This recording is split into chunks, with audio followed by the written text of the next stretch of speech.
Boa noite, amigos da TV Com São Vicente, TV Com Praia Grande. Nós ainda estamos falando para Praia Grande.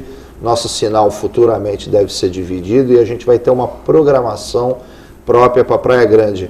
Por isso que eu não tenho trazido muita gente da Praia Grande para falar. Eu havia prometido no início do nosso programa, mas nós vamos sofrer aí até o final do ano um desmembramento do sinal e vocês vão ter uma programação exclusiva aí para Praia Grande. Lembrando que nós estamos aqui diariamente, das 19 às 20 horas, pelo canal 11 da NET Digital, pelo canal 18 da NET Analógica, uma reprise especial ao meio-dia, no horário do almoço, quando você estiver comendo aquela comida gostosinha aí. Eu daqui a pouquinho vou almoçar ali no NIO, que essa semana eu não fui lá no NIO, e gostaria muito de almoçar assistindo o meu programa, mas a NET não colabora comigo, né? São 3 televisões que eu tenho lá no NIO, na esquina da Tibiriçá, com a Presidente Wilson, e não tem som no meu programa lá, eu fico meio decepcionado. Mas faz parte, né? A NET vai acertar isso aí. Eu estou conversando com o pessoal no Facebook, é um problema isolado.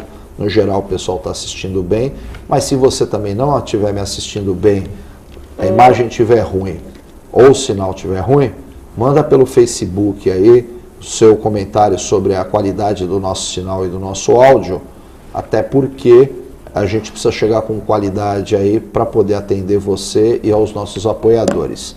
Falando em apoiador, eu estou aguardando aí o seu e-mail da nossa promoção. Eu quero pescar com Vergara.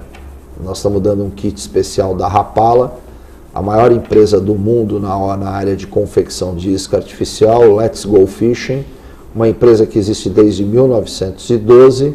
Você vai pescar comigo, hoje está sol, eu vou dar uma pescadinha com meu amigo Ricardo Itano, que teve essa semana aqui, nós já colocamos o barco na água, está dando umas curvinas e tudo, então mande seu e-mail aí.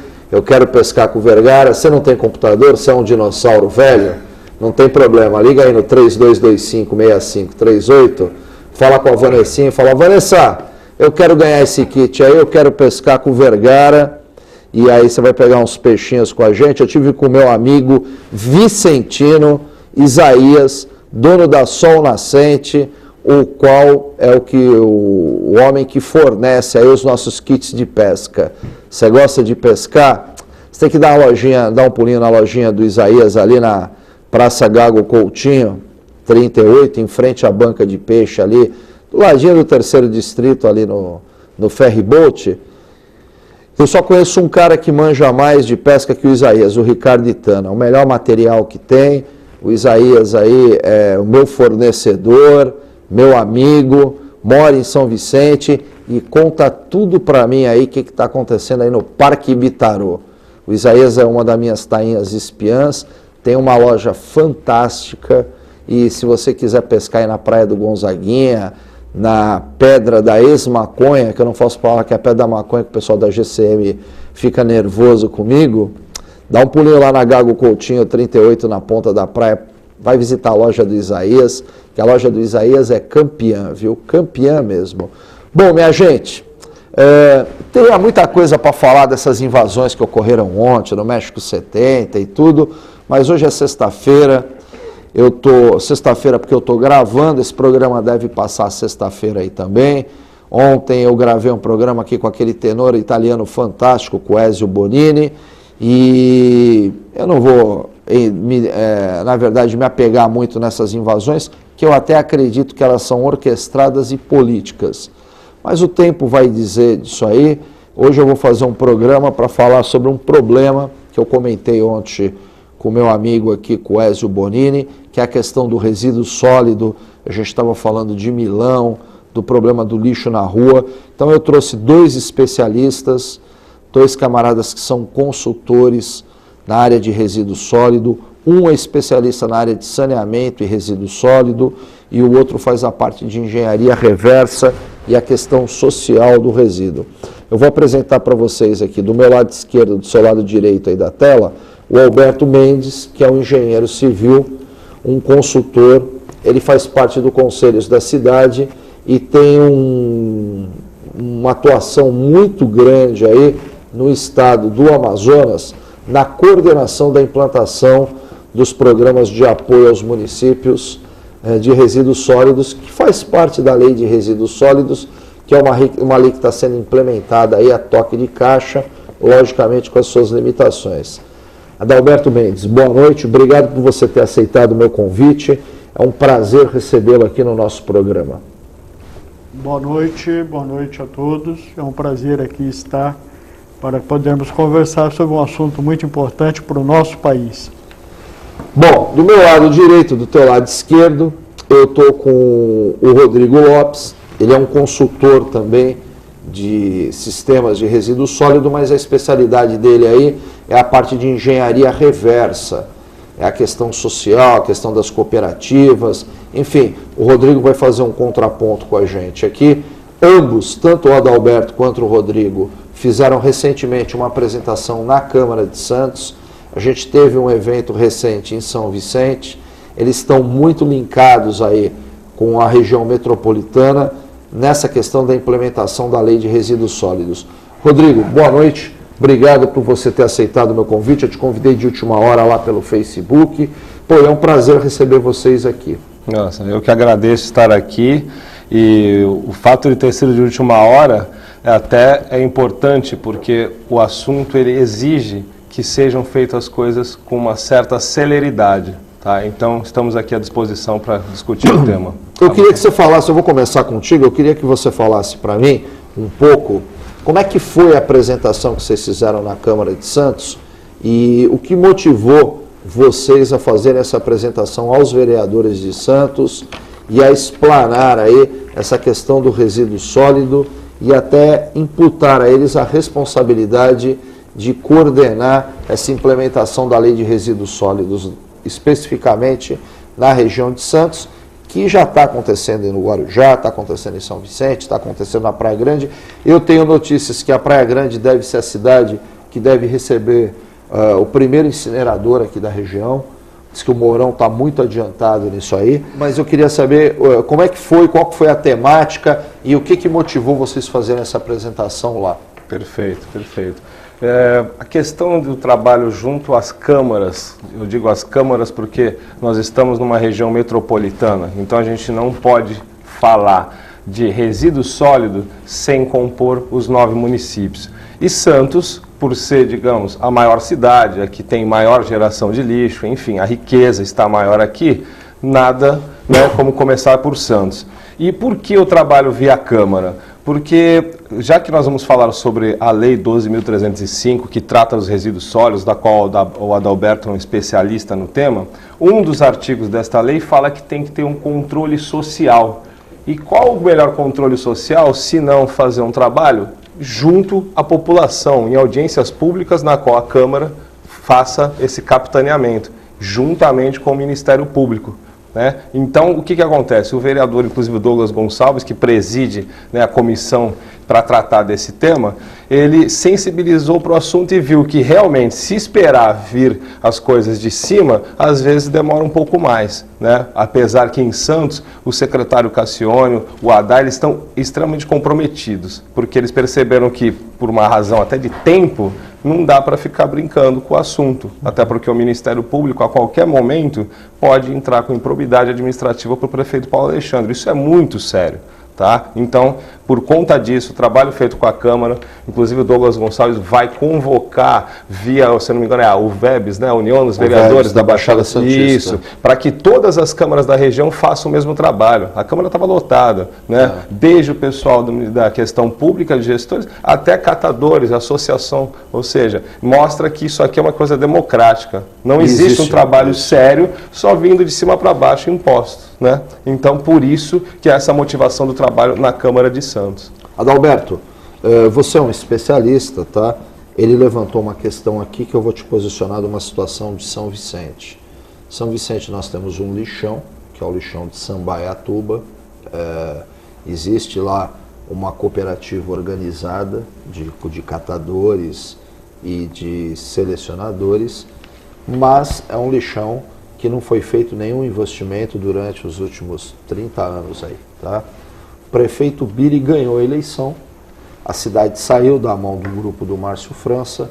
O Ministério Público, logo no começo da gestão, notificou o presidente da Codesave, que é a Companhia de Desenvolvimento de São Vicente, que é responsável por essa questão da gestão do lixo, de obras e de fornecer mão de obra para a prefeitura, falou assim: vocês têm 30 dias para começar a resolver o problema do lixo aí. Porque o lixo lá, por exemplo, ele não sofre aquele processo de compostagem normal que a máquina espalha não é no campo, né? É na área que eles vão espalhando o lixo para ele compostar, no terreno, né? E simplesmente o presidente da Codesave está com esse abacaxi na mão. Numa sociedade hoje que a gente produz mais lixo do que a gente consegue processar, qual é a tua visão aí para uma solução rápida, até para atender essa cobrança do Ministério Público em cima dos prefeitos e dos administradores? Bem, antes de mais nada, é importante que as autoridades tenham a consciência que o cumprimento da lei é fundamental, né? E nós estamos falando, na verdade, em duas leis. A Lei 11.445, que fala do saneamento, né? E resíduos sólidos é saneamento, no entendimento da lei, e a Lei 12.305, que estabelece a Política Nacional de Resíduos Sólidos. Ok. Bem, essa Lei 12.305, ela estabelece que a partir do ano que vem, nenhum município poderá ter mais um lixão.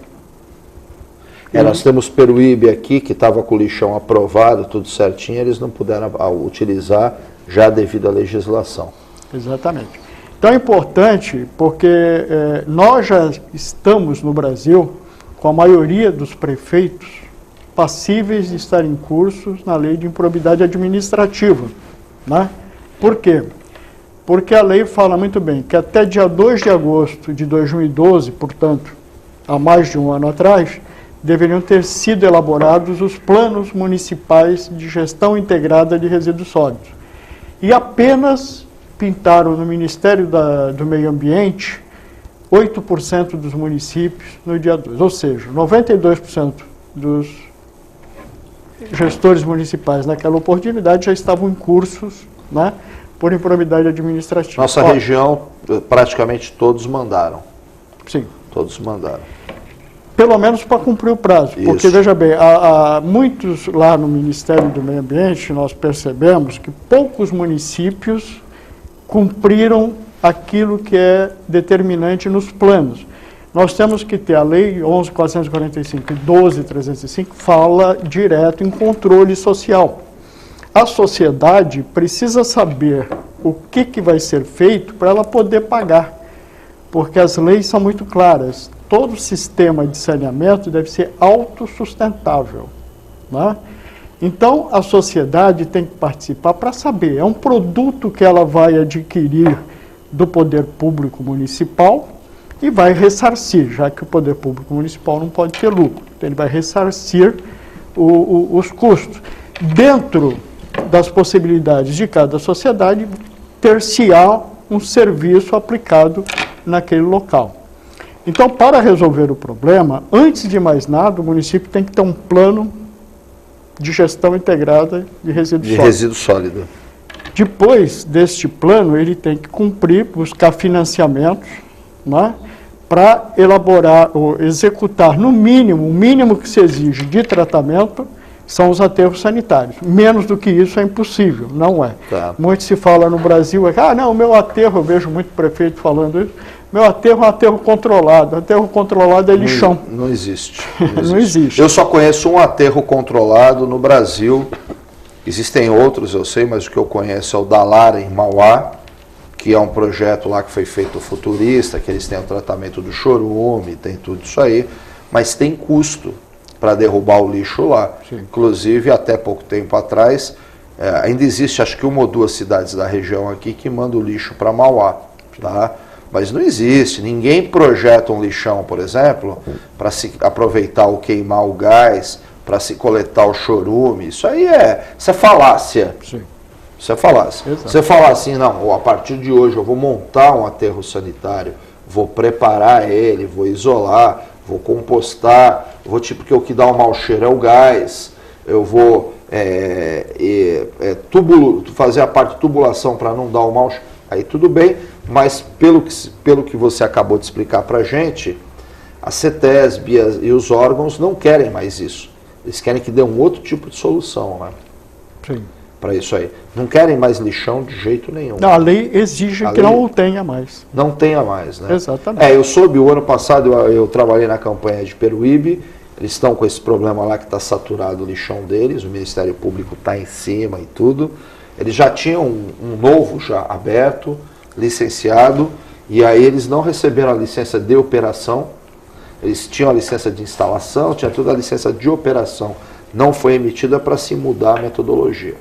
Sim. Então, quer dizer, já buscam uma outra saída aí para isso aí, que é o que nós vamos conversar daqui a pouquinho, que é o que eu falo que é a demonização dos incineradores. Agora, eu queria te fazer uma pergunta aqui. Nós temos o lixo mais rico do mundo. O Brasil hoje consegue processar quase 92% das latinhas de alumínio. Nós temos aí um processamento de PET fantástico. Há uns anos atrás, que eu ainda estava na área de trader, o pessoal da Coreia estava desesperado para comprar PET, para fazer... Se você não sabe, a Coreia hoje ela faz roupas que você não precisa passar. Você lava e a roupa já está passada e a matéria-prima dessa roupa aí é o PET. Então a Coreia compra muito PET e o PET não valia a pena exportar para a Coreia porque se pagava mais no Brasil do que para se exportar. E por que não existe hoje uma preocupação, você que está muito ligado com essa questão da engenharia reversa, eu tenho clientes que, por incrível que pareça, são grandes empresas na área de processamento de latas de alumínio. Eu tenho cliente hoje, por exemplo, que exporta as latinhas de alumínio enfardadas para Pepsi nos Estados Unidos. Você entendeu? E por que não existe um investimento social nas cidades para a gente tirar, por exemplo, o cara do crack, tirar o morador de rua e jogar ele dentro desse sistema aí de processamento de lixo, que é um sistema multibilionário? Perfeito, você fez muito bem a colocação, porque não adianta nada, né, você ter essa riqueza e essa riqueza ser exportada, né, como o caso do alumínio, como você comentou. Por exemplo, quando a gente fala da fibra PET, assim como outros tipos de resíduos, existe uma coisa que se chama economia criativa, né? Na qual, vou te dar um exemplo, porque isso eu quero falar até de coisas da nossa região. Você citou o Sambaiatuba, lá dentro do Sambaiatuba existe uma cooperativa de reciclagem do coco, né? Tá. Na qual nós temos estudos da Embrapa, que tem um especialista ligado a nós da Embrapa, e que ele mostra diversas aplicações com a fibra do coco. A principal, sabe qual é? Substratos, indústria, enfim, tem várias. Qual que seria? Todo mundo usa fibra de coco, todo veículo hoje, perfeito, os bancos isso, os automóveis, existem várias. Mas o principal, o maior mercado consumidor da fibra de coco, que pouca gente sabe, a gente toma o coco, come o miolo e joga o coco fora. E desse coco aí é que eles tiram toda a parte da fibra e tudo. Então eu vou, só para ficar o exemplo bem firmado, vamos falar só do exemplo da fibra de coco, que é uma realidade nossa. Tá. Né? Segundo a Embrapa, não somos nós que estamos falando, né? Cerca de 10 a 15% do lixo das cidades litorâneas é composto de coco. É coco. Então, é só pensar um pouco. Caramba, 10%? Então, se a cidade gera, exemplo... 100 toneladas, nós temos 20 toneladas de coco. Exatamente. E dessa quantidade é possível, por exemplo, aproveitar 15% para usos diversos, como o substrato, que é utilizado na manutenção dos jardins, né? A fibra no uso... Xaxim. Isso, que é substituição do xaxim, que é proibido. Você vai hoje no CEAGESP, no CEASA, porque a gente trabalha na área de paisagismo há muitos anos. E aí você compra aquelas placas de 40 por 80 com 3 cuias para colocar as florzinhas e tal. No CEASA, que é um atacadista, cujo preço lá é barato, custa R$60 num fornecedor que nós temos, que é um dos mais baratos. Ou seja, isso implantado numa residência para fazer um paisagismo bacana e não vai comprar só uma, são várias. É o dobro. Então você imagina de que forma que aquilo que é um lixo, que jogam lá, pode se transformar em riqueza. E aí já fazendo o link com a questão social. você pega os catadores em condições, né, precárias, em situações de risco, capacita-os não somente para trabalhar a reciclagem do coco para substrato, para fibra, para que possa ser vendido para outras indústrias, como também para compor esses vasos. Isso aí é a parte mais simples. Sabe o que eu acho interessante, Rodrigo? A gente tem umas ilhas de excelência no Brasil na questão do lixo, e a gente não consegue transpor para outras coisas interessantes. Quando eu falo ilha de excelência, por exemplo, vamos tratar como lixo um resíduo sólido, tá? Vamos tratar como lixo, por exemplo, o lixo eletrônico. Perfeito. Tá? Que são os computadores velhos, os monitores, rapidinho, o camarada pega aquilo ali, ele já quer tirar o ouro das placas. Muita coisa ali. Que tem muita solda à base de ouro, chumbo, cádmio, tal. Aí você tem a questão da PET, que é brincadeira. Você tem a questão do isopor. Que é um problema. Que também, eu vi investimentos na década de 80, do extinto Bamerindos, por exemplo, na região de Foz do Iguaçu, para pegar aquele lixo lá da cidade do leste do isopor e reprocessar, que é um lixo riquíssimo. O papelão, né, que também é outro lixo riquíssimo. E aí a gente vê essa questão aí de não conseguir, por exemplo, transformar. O Sambaiatuba tem uma estrutura lá precária. Perfeito. A gente tem muitos problemas lá. Faltam máquinas, faltam gente. Nós temos muito problema hoje que as máquinas ainda de processamento são perigosas.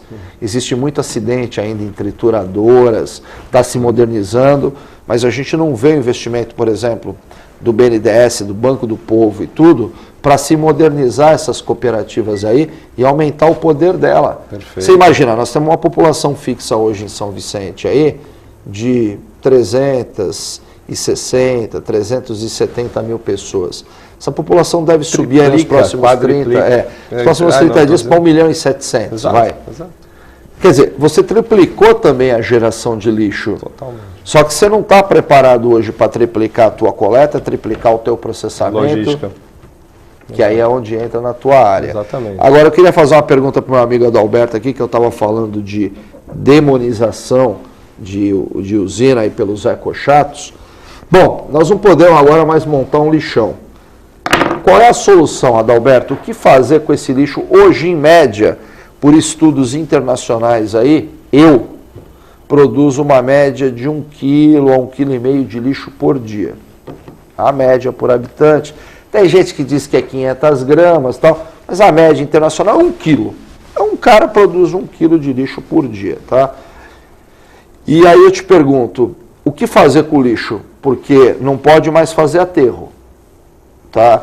Aterro de chão, né? Nós temos, por exemplo, hoje, uma cidade que não é São Vicente, que deve estar numa média aí de 100 toneladas por mês, tá? Eu vi projetos aí que nem a do Lixo Limpo, que você faz a seleção, que é outro problema, porque nós não temos essa estrutura de seleção do lixo pronta. Quando a gente fala seleção do lixo, o lixo entra numa esteira, tem um monte de neguinho do lado direito, um monte de neguinho do lado direito, um puxa a garrafa de plástico, o outro puxa as pilhas, o outro puxa o papelão, o outro puxa o plástico, e aí fica o quê? O resíduo que fica ali é comida, tá? É orgânico, que a gente também tem esse problema de a gente não separar o lixo em casa. A gente tem a lata de lixo lá e joga tudo lá dentro, né? Então fica aquele lixo orgânico. Aí você tem um problema, por exemplo, hoje, de acondicionar aquele lixo orgânico, compostar ele e transformar ele em algum subproduto. Como fazer isso tão rápido para se adequar à lei? É complicado, né? Mais ou menos como querer receber a Copa do Mundo ano que vem com os estádios todos prontos, né? Exatamente. E qual é a solução que você vê? Você fez um trabalho aí em 50 e poucos municípios no Amazonas, que também é um lugar complicadíssimo lá por causa do clima, né? Muito úmido, né? Compostagem lá deve ser um negócio complicadíssimo, né? Muito. E aí, o que você enxerga de solução para isso aí? Bem, a solução nada mais é do que executar a lei. Para isso que nós precisamos de recursos. Está bem feita a lei? Foi feita por especialistas? Porque eu sou pai de um autista e os caras resolveram fazer uma lei de inclusão aí, só que os babacas que fizeram a lei, acho que nenhum deles tem um filho especial. Você conhece muito bem o que é fazer uma lei. lei nenhuma é feita com a finalidade, é um jogo de interesses. Tá. Então, para que se tenha uma ideia, a lei 11.445, nós ficamos 3 anos discutindo no Conselho das Cidades o decreto de regulamentação dessa lei, que foi aprovado em 2010. A lei é de 2007, foi aprovada em 2010. Que eu particularmente, que é a lei que ele falou no início do programa, que trata da questão do saneamento, eu acho que é muito difícil de ser executada. O município, por exemplo, hoje que nem São Vicente, não consegue tirar a Sabesp de São Vicente e assumir o saneamento básico. Ou trazer uma outra empresa, porque quem concorre com a Sabesp hoje? O ordenamento jurídico brasileiro hoje permite uma série de arranjos. Tá. E eu não vejo tão difícil assim, até porque a própria Sabesp tem necessidade de se aliar à iniciativa privada. Hoje nós temos as sociedades de propósito específico, onde se junta o município, o Estado e a iniciativa privada, né? E eles constituem uma sociedade para executar um determinado trabalho, né? Isso depende muito da intenção dos gestores públicos e da sociedade, né?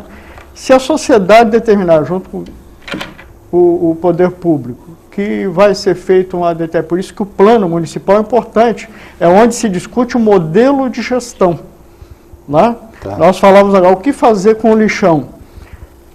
E é um erro de muitos gestores, né? Quando pedem um financiamento, faz um pleito para financiar um aterro sanitário, ele esquece de corrigir o passivo ambiental, que é o lixão. Então, quando chega no meio, vem o Ministério Público autuando. Por quê? Porque não adianta abandonar o lixão. Ele tem que ser corrigido. E não basta só cercar, ele tem que ser cercado, tem que ser espalhado com uma terra por cima, tem que ser drenado o chorume, que a dona de casa sabe, que é aquele líquido que fica embaixo do cestinho, que incomoda, às vezes é de um odor horrível, um cheiro horrível, né? Então, tudo isso tem que se tomar cuidado, é na organização do município. É aí que nós vamos chegar. A lei estabelece um negócio interessante, que todos os gestores falam, né? Não, é inexequível.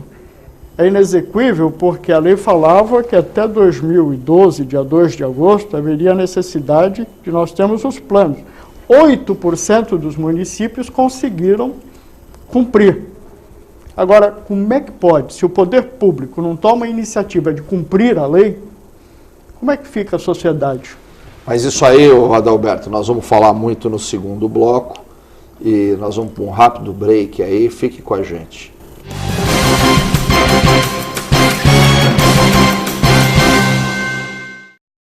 Você está na TV Comunitária em São Vicente, Praia Grande. TV Com.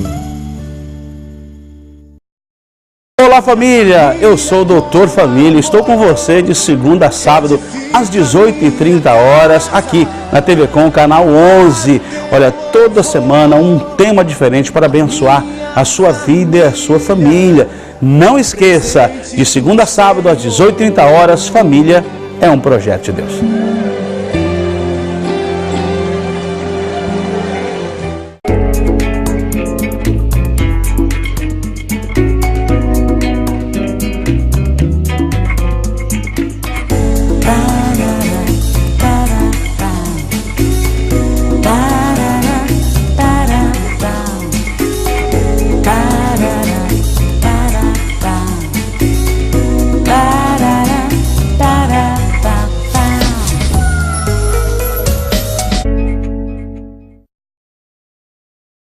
Olá, eu sou Fernanda Vanucci, quero convidar você a acompanhar o meu programa no ar todos os domingos aqui na TV Com, canal 11 da NET. Vamos falar sobre variedades, entretenimento, saúde, qualidade de vida. O nosso encontro é todo domingo às 10 horas.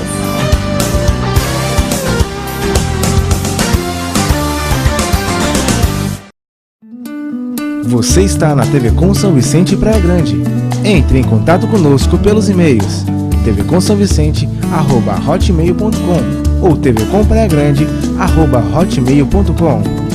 A sua TV comunitária em São Vicente, Praia Grande. TV Com. Você que gosta de uma revista de moda e muita coisa bonita, não pode perder o meu programa Revista by Clô, todo domingo às 18h30, com reprises às quartas-feiras às 10h30 da manhã. Te espero aqui na TV Com, canal 11 da NET.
Estamos de volta com o programa TV Com Debate. É um prazer estar aqui com vocês.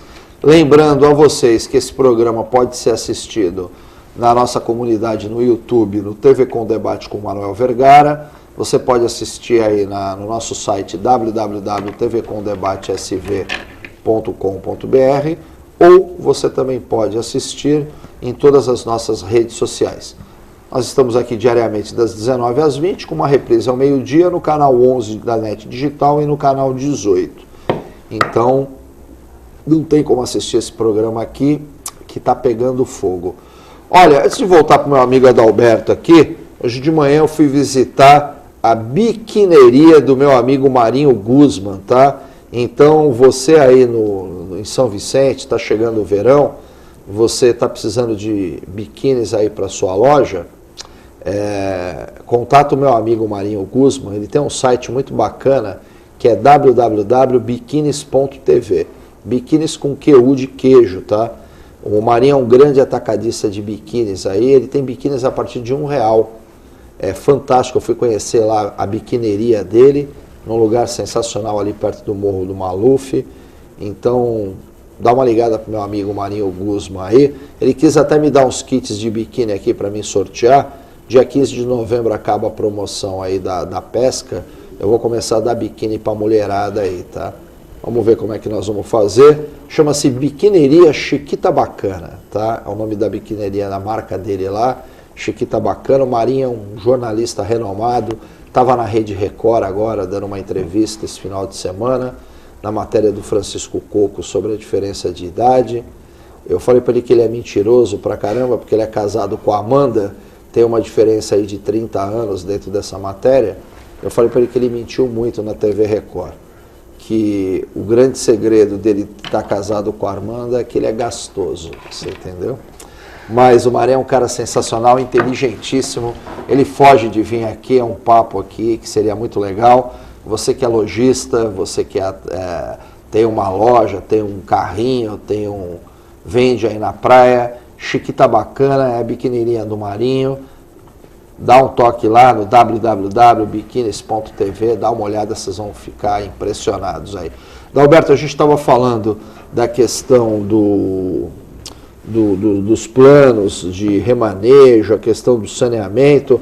Agora, saneamento é um negócio também, eu até vou voltar, que a gente estava conversando em off nos bastidores, sobre a disponibilidade de recursos e tudo.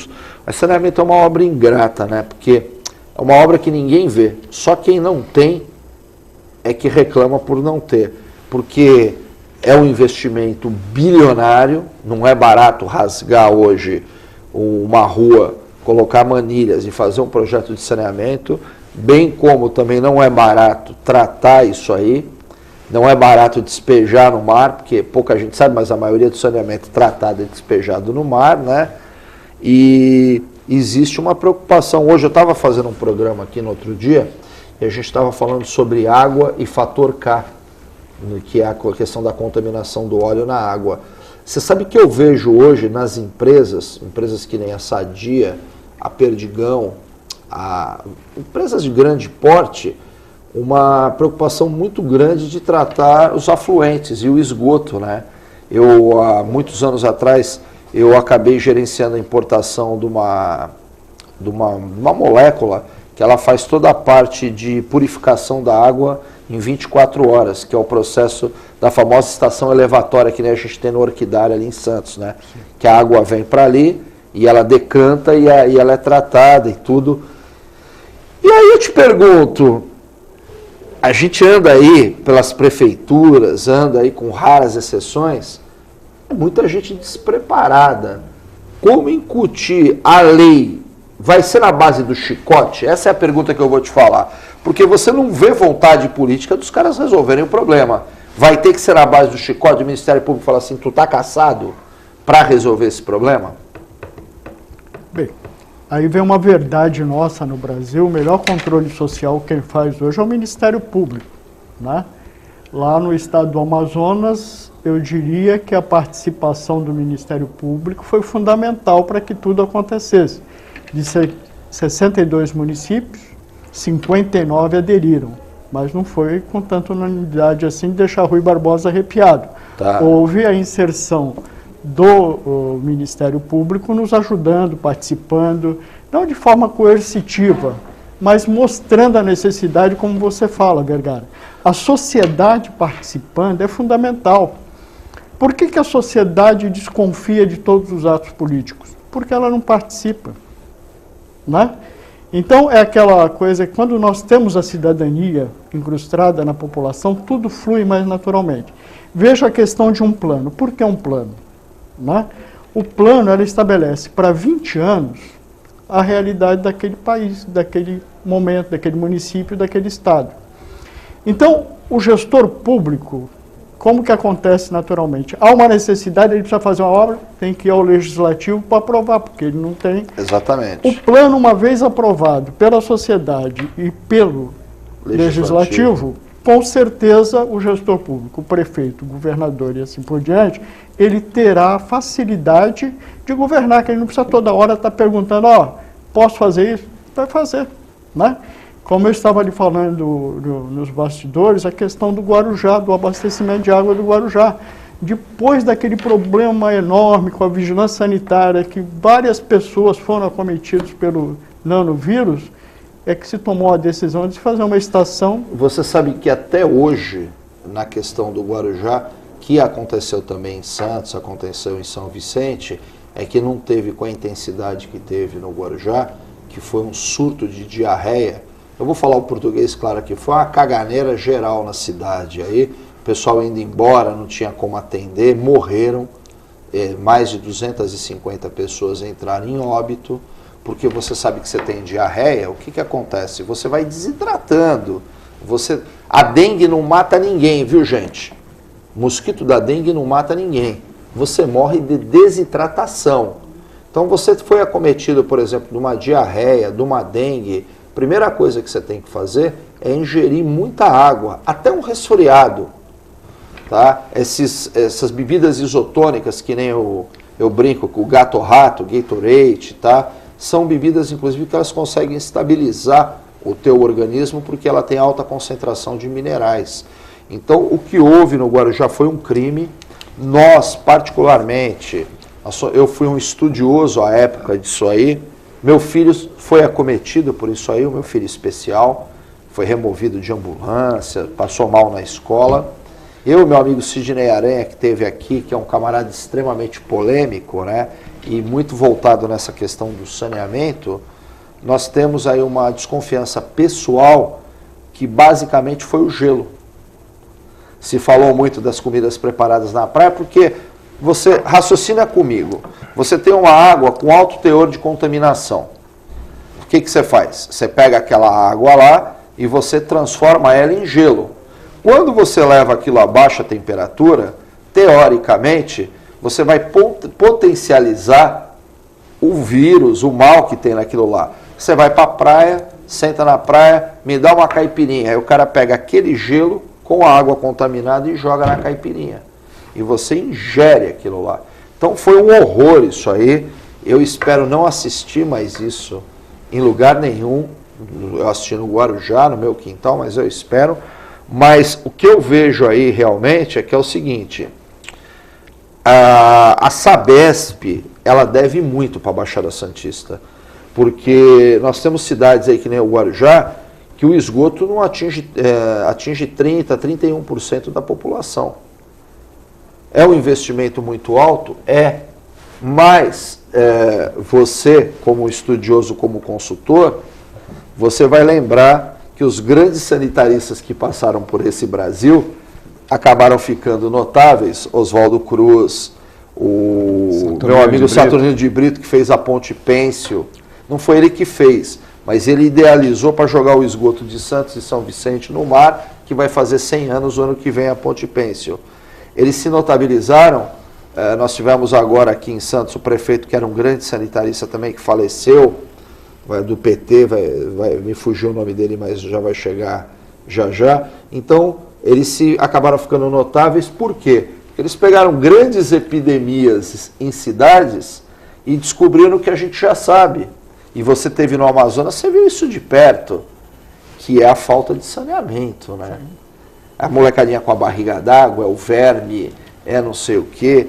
E a população também não colabora, né? Joga lixo nos canais. Olha, Adalberto, eu vou falar uma coisa para você. Voltando na questão do gelo, o teu trabalho é um trabalho de enxugar gelo, viu? Que é complicado. Rodrigo, dentro dessa questão aí que a gente estava falando, de socializar ou sociabilizar a coleta, o tratamento do lixo, o que você viu de novo aí que eu não vi ainda? Teve uma feira agora recentemente em São Paulo sobre meio ambiente e tudo. Qual o case de sucesso que você viu aí, que você poderia falar assim, poxa, a gente podia implantar isso aqui no Sambaiatuba, em São Vicente? Perfeito. É importantíssimo a gente sempre ressaltar, inclusive na Câmara de Santos, no evento que nós comentamos, no momento que eu até quis fazer uma pergunta para instigar o debate, eu comentei, de nada adianta nós termos dezenas, centenas de tecnologias, né, se essa coisa não for implantada na raiz, na base, na cultura, na educação, né? Então, um exemplo que é próprio aqui do engenheiro Adalberto, a Ford do Brasil, ele implantou um sistema de compostagem, na qual centenas de toneladas deixaram de ir para o aterro, para o lixão, através do quê? Do resíduo da cozinha, aquele que a dona de casa está lá fazendo a salada, aquelas coisas, ou seja, em vez de ir para o lixo, você faz uma compostagem, ou seja, aquilo vira um adubo. Então, além daquilo não ir para o lixo, ele pode servir, por exemplo, para quê? Para a gente fazer uma horta, para que a gente possa cultivar o nosso próprio alimento.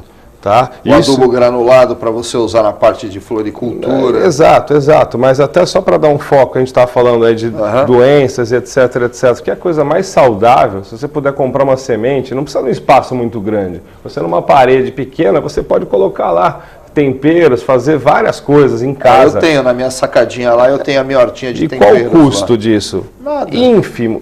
Você quer um exemplo bacana? Tem um shopping em São Paulo, não vou recordar aqui agora o nome, que isso é fácil de fazer em qualquer escola, em qualquer casa. Eles foram no telhado e implantaram um telhado verde, usando justamente o substrato orgânico, que é o adubo, do resto desse tipo de alimento das cozinhas, do próprio shopping. Exato. E lá teve, se eu não me engano, o case já está desenvolvido há algum tempo, gera, se eu não me engano, 2 a 3 colheitas de alimentos que são revertidas para os funcionários. Imaginou isso em todas as escolas da nossa rede municipal? Você sabe que o meu filho estuda numa escola no Franklin Delano Roosevelt, e ele é autista, ele não fala, e eles têm uma horta e tem aula de horta 2 vezes por semana. Que bacana. A gente já tem aí alguns projetos. Tá. Meu filho é tarado por salada, ele come pimentão que nem tu come maçã, mas até hoje não mandaram nada da horta dele lá para minha casa. E a Prefeitura do Guarujá, que eu vou fazer uma piada, tá? Ela é uma grande incentivadora de consumo de hortifruti grangeiros. Até porque assinou um contrato agora no sábado passado, a Prefeitura do Guarujá compra anualmente 20 milhões e 600 mil reais de hortifruti grangeiro. Eu só não sei quem come essas frutas todas e esses é alface pra caramba, meu amigo. Mas eu vou fazer o quê, né? Só cabe a mim fazer piada, porque não tem condição. Mas essa questão da horta comunitária, eu vi no outro dia um programa, eu gosto muito de zapear, eu não sou mais fã de TV que nem eu era, e eu assisto alguns programas de culinária, esses caras que viajam pelo mundo, visitando os restaurantes, que nem o Bourdain e tudo, e ele foi num restaurante na França, que nos fundos do restaurante, o camarada colhia de manhã todos os ingredientes que ele ia cozinhar no almoço. Perfeito. E tinha tudo lá, não era só questão dos temperos, ele tinha legumes, tinha verduras e tudo. Eu moro num apartamento para 2 pessoas que se amam. Se eu brigar com a minha mulher, um tem que ir embora do apartamento. Eu tenho na minha sacadinha lá, eu tenho pimenta, de 3 tipos de pimenta, tenho alecrim, tenho lá bonitinho, pega, ontem choveu de madrugada, pega a chuva, e é um negócio que você deve adotar essa ideia do Rodrigo aqui, primeiro porque tá caro, hein, gente? Eu vou falar uma coisa para vocês, um pé de alface aí custa quase R$4, segundo que você vai ter aí uma horta que você sabe como que ela foi irrigada, porque pouca gente sabe, mas existe muito morango, existe muita verdura que é irrigada com água de esgoto. Às vezes você vê, por exemplo, aquela alface bonita, aquele morangão, ele é irrigado com água servida, que a gente chama. Então é muito importante também, quando você compra, que não vem de uma boa origem, que não é hidropônica nem nada. Hidropônica é quando você tem culturas fechadas, com galpões que você dosa o mineral, dosa tudo. Quando você não sabe a origem, você tem que lavar muito e tratar disso aí. Mas a ideia do Rodrigo é uma ideia muito bacana. Eu acho que dava para a gente fazer num condomínio. Não. Hoje se pensa tanto na questão do selo verde do condomínio, de se reprocessar água, de usar lâmpada LED, de se coletar luz e tudo. Até fazer e ninguém se perguntou ainda, ninguém pensou, por exemplo, em numa área de lazer ter uma horta. Perfeito. É isso que eu ia falar agora. Um negócio muito... são coisas simples, são casos simples aí. Claro, ser sustentável não é para ser caro. Sustentabilidade, até é bom deixar claro, essa palavra está batida. Sustentabilidade tem que ter economia, e o fator social e o fator ambiental. Então vamos lá, até para fazer focando novamente na questão social e falando na questão de financiamento. Existe, por exemplo, uma linha de financiamento chamada Cataforte, que eu até conversei com o vereador Beto Baiar lá em Santos, que está substituindo lá o Beto esteve aqui no outro dia com a gente. Perfeito. Eu conheci ele, eu conheci o pai dele, e acabei conhecendo ele aqui, ele é do Partido da República, um menino fantástico, hein? Perfeito, ele é meu amigo de muitos anos, inclusive foi ele que me apresentou oficialmente lá para o vereador Douglas e que deu início a esse processo. O pai dele é um grande mergulhador. Eles são da área de pesca há muitos anos. Então eu até falei para ele, por exemplo, nessa questão do coco, na questão de compostagem, etc., se os planos municipais estiverem prontos, o município consegue buscar recursos, por exemplo, esse Cataforte, que é, como o próprio nome fala, né, o de catador, né, forte, para fortalecer o movimento nacional dos catadores.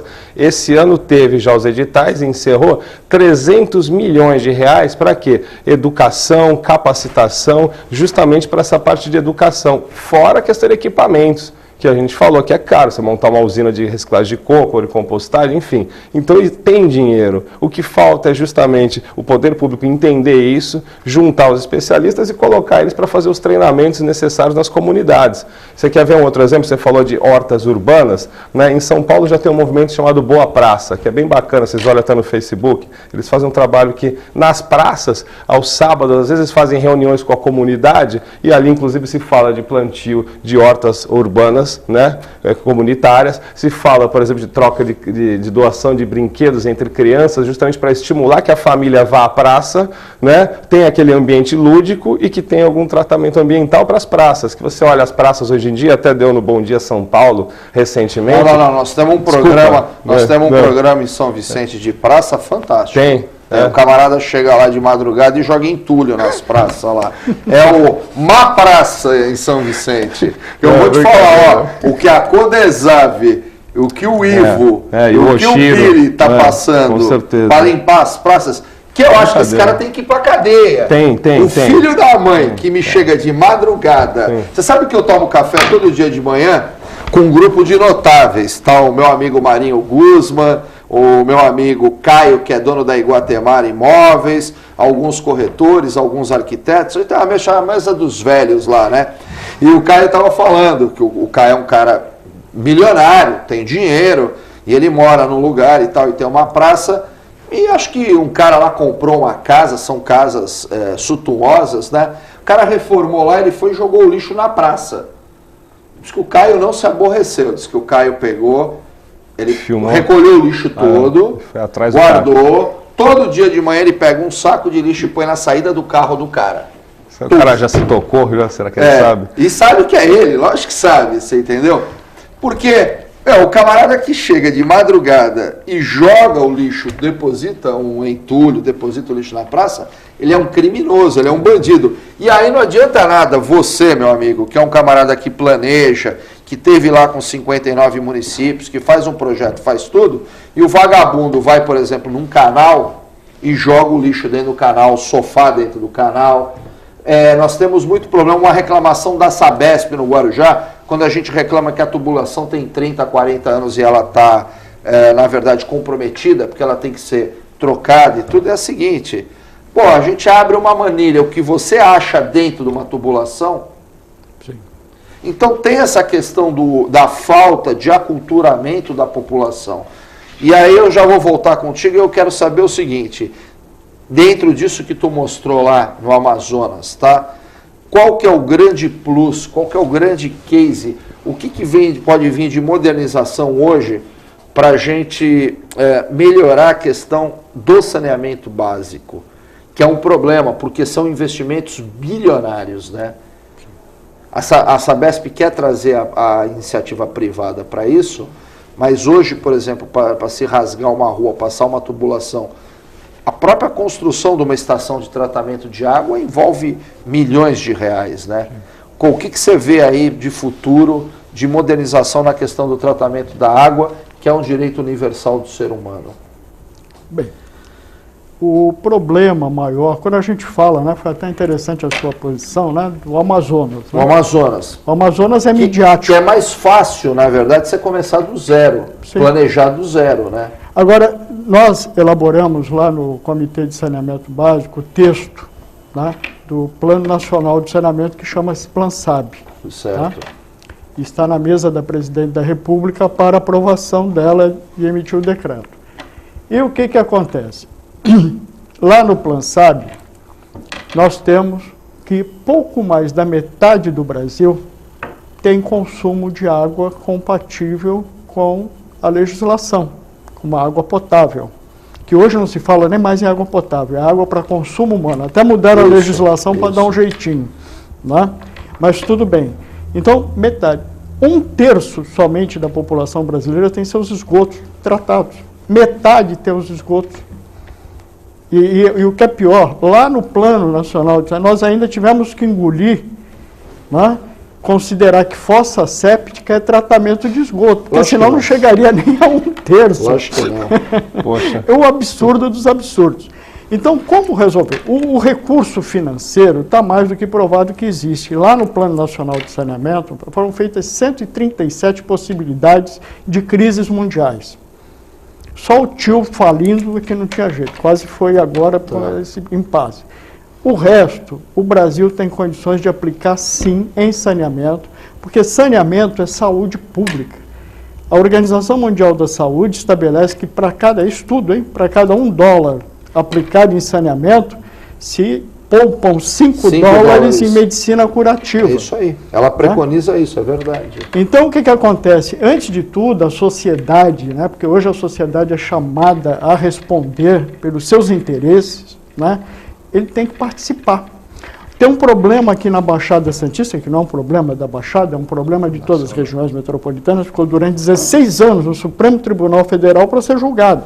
Foi votado agora, onde a titularidade não cabe mais no município em regiões metropolitanas, ela tem que ser compartilhada com o Estado. O Estado. É o caso nosso da Baixada Santista. É porque o Estado tem mais poder de investimento, né? Não é questão bem isso, a questão é de, por exemplo, Santos é um bom exemplo. Santos, a captação de água de Santos não é em Santos, é em Cubatão. É em Cubatão. E ele tem lá Pilões, que ainda funciona, que é bem antiga, né? E nós temos também no Guarujá, a captação não é no Guarujá, é em Santos. Jurubatuba, no Jurubatuba, que é território santista. Não, a nossa vem lá de cima, Jurubatuba lá de cima. Não, mas ali da Billings.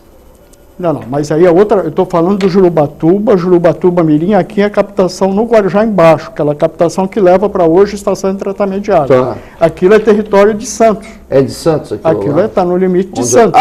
É verdade, onde é tratado lá. O canal de Bertioga está do lado de cá. Isso, é verdade. Então, o que acontece? As regiões metropolitanas, elas não têm como... A França, por exemplo, tem mais de 30 mil municípios. E para gerir os municípios, eles criaram os consórcios, tem mais de 14 mil consórcios. Né? Então, essas soluções para regiões metropolitanas e regiões de interesse de desenvolvimento econômico, elas passam pelo interesse de todos, o Estado, a União e o município. Né? E aí a Lei 12.305 estabelece uma coisa muito interessante, que só tem direito ao recurso público para resolver seus problemas, tipo tratamento, se os municípios estiverem consorciados. Então não adianta o município fazer tudo sozinho e tal, porque qual é a lógica da lei? A lógica da lei é o seguinte, se você vai fazer um investimento em cada município, os municípios são tão perto um do outro, por que não otimizar fazendo um investimento único? Tem regras, não pode andar mais do que 30 quilômetros, porque o custo de transporte é muito grande. Então, vamos se unir. É o caso aqui da Baixada Santista. Meu amigo, essa questão do consorciar os municípios também cabe para o lixo, mas infelizmente o programa bom acaba rápido. Eu estou com o meu tempo esgotado, eu vou chamar vocês aí para um próximo programa. Vou ter que trazer, na verdade, vocês separados, porque são assuntos altamente temáticos que consomem muito tempo. A água é um problema, o lixo é um problema, o problema social de aproveitar, Rodrigo, é um outro problema. Eu tenho o costume de trazer mensalmente, fazer 2 programas sobre essa questão do meio ambiente de resíduo sólido. Lá no nosso YouTube tem muitos assuntos. Nós falamos sobre o óleo, falamos sobre o seminário que teve de resíduos sólidos em São Vicente. Eu trago sempre muita gente para fazer isso. Queria agradecer inicialmente para o Rodrigo pela tua presença. Eu vou marcar contigo, a gente vai fazer um outro programa e vamos abranger só essa questão da engenharia reversa social, da parte do reprocessamento de lixo.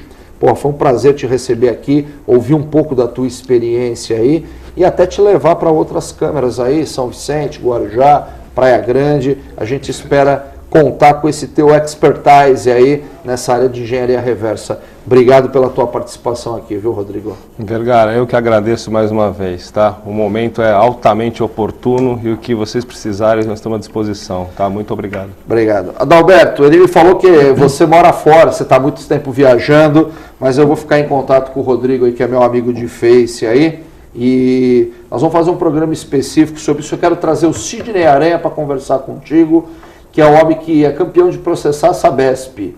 Nisso aí, para a gente falar só de água, e aí nós vamos falar sobre a questão de consorciar os municípios para a grande montagem de usinas, mas foi uma honra ter você aqui, ouvir sobre o teu programa de apoio aos planos municipais de resíduo sólido, como você vem fazendo nas 59 cidades no Amazonas e tudo. Você vai voltar, é importante trazer gente com esse conhecimento e com esse expertise aí para o nosso público aí. Obrigado pela tua presença, viu, Adalberto? Muito obrigado pela oportunidade, ao público em geral por nos ouvir. Estamos à disposição para debater o mais possível, que a lei determina isso. Obrigado. Bom, meus amigos, estamos encerrando mais um programa TV Com Debate com o Manuel Vergara. Continue curtindo aí no Facebook, no YouTube, mande seus comentários, mandem os seus e-mails para nós. Nós estamos aí para levar informação e divertimento para vocês em São Vicente, Praia Grande. Boa noite a todos.